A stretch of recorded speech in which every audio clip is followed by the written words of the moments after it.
The Amityville house. आज की story है दुनिया के सबसे फेमस हॉन्टेड हाउसेस में से एक की। हाँ, वही जिसके ऊपर बहुत सी मूवीज़ भी बनी है, बुक्स लिखी गई हैं।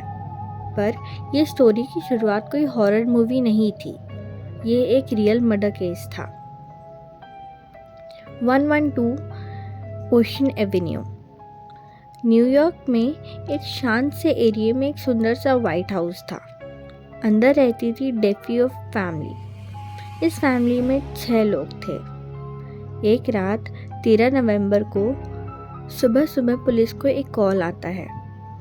उनका 23 साल का बेटा रोनाल्ड डिफ्रो जूनियर बोलता है, समवन शॉट माय फैमिली।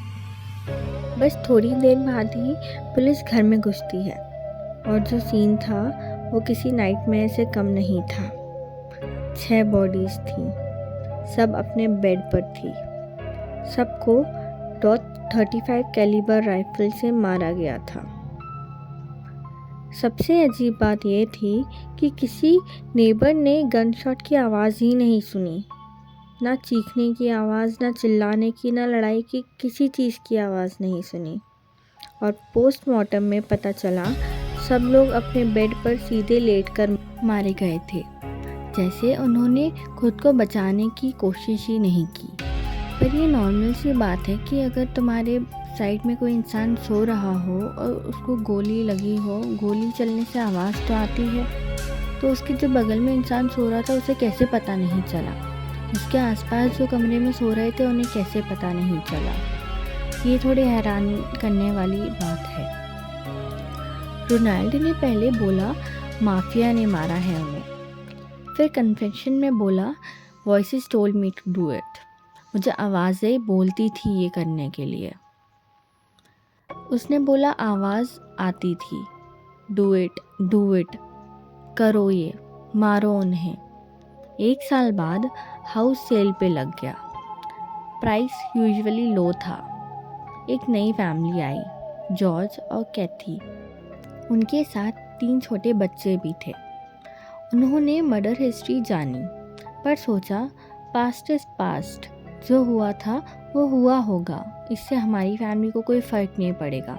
और उन्होंने घर ले लिया और फिर सिर्फ 28 दिन में वो भाग गए वहाँ से। फर्स्ट फ्यू डेज़, पहले दिन से ही जॉर्ज को अजीब कोल्ड फील होता था। फायरप्लेस जलती रहती थी, फिर भी उसे ठंड लगती थी। रात को 3:15 पे उसकी आँख खुलती, एग्जैक्टली 3:15 पर रोज़। बाद में पता चला कि मर्डर अराउंड 3:15 पर ही हुआ था। क्या ये कोइंसिडेंस था? डे 7, कैथी को किचन में बदबू आनी शुरू हुई, जैसे कुछ सड़ रहा हो। पर जब चेक करा तो कुछ भी नहीं था। वॉल्स पर ग्रीन स्लाइमी सब्सटेंस निकलने लगा, जैसे चिपचिपा लिक्विड हो। उन्होंने क्लीन किया, पर नेक्स्ट डे फिर से वापस आ जाता था वो। इनविजिबल प्रेजेंस फील हुई किसी की। उनकी छोटी बेटी मिसी बोलने लगी कि उसकी एक इमेजिनरी फ्रेंड है और उसका नाम जोडी है।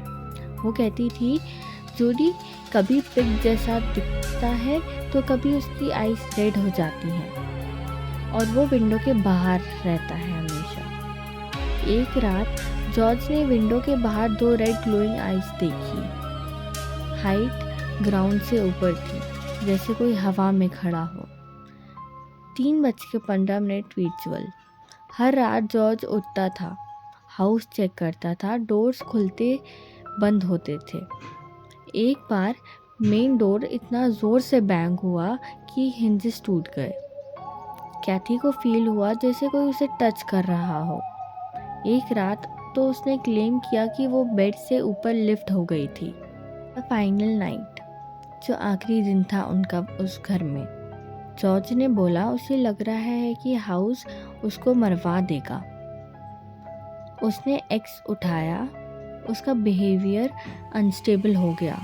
वो समझ ही नहीं पा रहा था कि वो क्या कर रहा है। कैथी ने बच्चों को पैक किया और सुबह से पहले वो घर छोड़कर भाग गए। सब सामान वहाँ रह गया। इन्वेस्टिगेशन में पता चला कि पैरानॉर्मल इन्वेस्टिगेशन गए थे वहाँ। उनने बहुत फ़ोटोज़ भी लिए। एक फ़ोटो में एक छोटे लड़के का फेस स्टेयर से झांकता हुआ दिखा, पर उस वक्त वहाँ कोई बच्चा नहीं था। केस मीडिया में चला गया। उस पर बुक लिखी गई, द एमिटीविल हॉरर। फिर मूवीज़ बनी। सबसे फेमस अडेप्टेशन है द एमिटीविले हॉरर। लेकिन ट्विस्ट, ईयर्स बाद कुछ लोग बोले कि गैब्रियल और कैथी की फैमिली ने स्टोरी एक्सैजरेट की थी। कुछ लोग बोले कि फाइनेंशियल गेन के लिए किया था ये सब, और कुछ इन्वेस्टिगेटर्स ने बोला नो सॉलिड प्रूफ। पर रोनाल्ड डिफ्रो का मर्डर केस रियल था। वॉइसेस वाली स्टेटमेंट रियल थी। 3:15 कोइंसिडेंस रियल था। और गैब्रियल फैमिली 28 दिन में घर छोड़कर गई, ये भी रियल रिकॉर्ड में है। अब क्या ये सच था? क्या वो मर्डर था या कोई डेमोनिक प्रेजेंस थी या साइकोलॉजिकल ट्रॉमा था? क्या रोनाल्ड मेंटली स्टेबल नहीं था? या फिर बहुत सी चीज़ें हो सकती हैं। इसका एग्जैक्ट आंसर शायद उस घर की दीवारें जानती हैं, और शायद 3:15 जानता है।